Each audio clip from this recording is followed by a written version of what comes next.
Hi, welcome to my channel. So let's start. In this video I cannot use any related picture or image because of copyright. White House Plumbers is the story of a couple of tried and true Americans who wanted to serve their president. That portrayal can go whichever way, and it absolutely fits the unusual tradition of prepared specialist G. Gordon Liddy and his associate, Howard Hunt, who led the disastrous espionage operations later known as the Watergate scandal. As this goofy but mild miniseries from co-creators Alex Gregory and Peter Hike presents it, the two were hotshots who would essentially bicker over who was the biggest patriot. They ingrained their loyalty to the country and President Nixon into shady and clumsy work, and their superiors, like Attorney General John Mitchell and Attorney John Dean, supported them. Before Watergate, Liddy and Hunt had become known for getting the job done, though not necessarily in a flattering way for the term, American intelligence.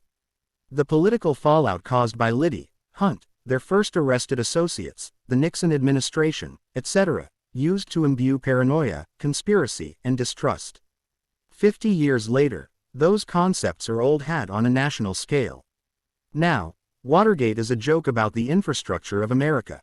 White House Plumbers offers the lightest amusement in retracing these country-defining events, with Liddy and Hunt as our guides, but the 5-episode series eventually flattens out into a bland historical reenactment sometimes spiked with cartoonish reactions.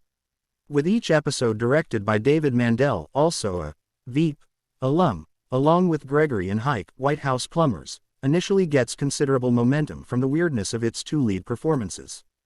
Justin Theroux is about as pompous as he can be with the tar black, openly fake-looking mustache of Liddy, paired neatly with the agent's troubling love of Hitler's speeches, guns, and propensity to keep his hand over a flame as a gesture of his trustworthiness.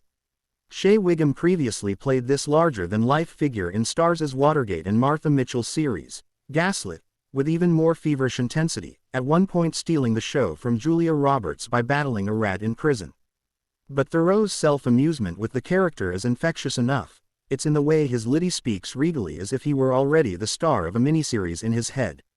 Mandel often embraces wide-angle lenses to make his characters appear even larger than life in the frame, also seen this week with a similar effect in David Lowery's Peter Pan and Wendy, and it's a particularly fitting way to capture Theroux's irascible work. Harrelson has even more screen time than Hunt, with the show trying to understand how misguided Hunt was. White House Plumbers grabs a few chuckles from how Hunt is only a layer away from Liddy's nuttiness or that he's a dorky dad with a secret job. But Harrelson's veneers and gurgly voice do a lot of the heavy lifting for an otherwise bland comedic and dramatic performance.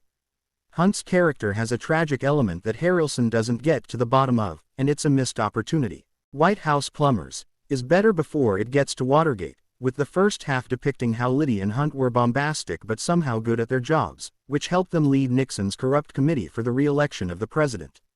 The title comes from how they were known for fixing leaks. The series slightly elevates its comedy here. Harrelson and Theroux ham up liberally recounted events that have some shred of truth, and flourish in a passage about investigating the therapist of Daniel Ellsberg, who famously released the Pentagon Papers. We watch Liddy and Hunt, in bafflingly fake wigs, do dumb things like pose in front of the camera used during a break-in, only made worse when Hunt doesn't take the film out before it reaches the authorities later on. It's Coen brothers light with the bittersweetness of history and a looming sense of how ill-conceived each move is. Their patriotism isn't just inflating their hubris, it will get them in serious trouble. But that charm doesn't last. The "can you believe this actually happened" angle of White House Plumbers loses its edge when it gets to the aftermath of Watergate and underwhelms its supporting performances.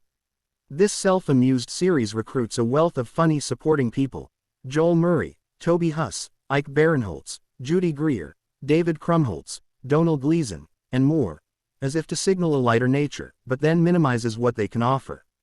The show's earlier savviness is then stretched thin, and White House Plumbers can't decide on a firm tone. Its fleeting entertainment becomes more about the events. Nixon confessed to lying and got away. Those who worked under him had a more dramatic path to some kind of accountability, including trials and facing their definition of loyalty. White House Plumbers makes ample room for Hunt's family and spends a lot of time observing how Hunt's actions affected the family of 8. At one cringing point, Hunt even asks his hippie rocker son to destroy evidence. In the process of sometimes dragging through the Hunt's domestic drama, we at least get a striking performance for Lena Headey as Dorothy Hunt, portraying a spouse with her own history of adventure and a firm spine, even when drawing a line with her husband. In one surprising moment in episode 4, the family connection turns deadly, sending the gears of conspiracy into overdrive inside Hunt's head. He knows so much that could get the White House in danger. But Nixon would never hang him, a great patriot, out to dry, right? It's telling how the Watergate break-in scenes, 4 of them, the third attempt is when they got the wires and bugs into the DNC office, create a wonky rhythm for the show when it should be as consistently chipper as the fast bongos heard throughout the score. White House Plumbers reckons that the break-in saga is worth this amount of focus instead of a snazzy montage or two. And so we see each one rise and fail, with Hunt, Liddy, and their equally goofy associates struggling with the concept of being inconspicuous. At one point, they just rent a function room in the Watergate, waiting for the workers at the Democratic National Committee office upstairs to clear. These scenes should be punchier and funnier. As it looks back with embarrassment, White House Plumbers may include both ridiculous and true events, but we don't get enough to laugh about.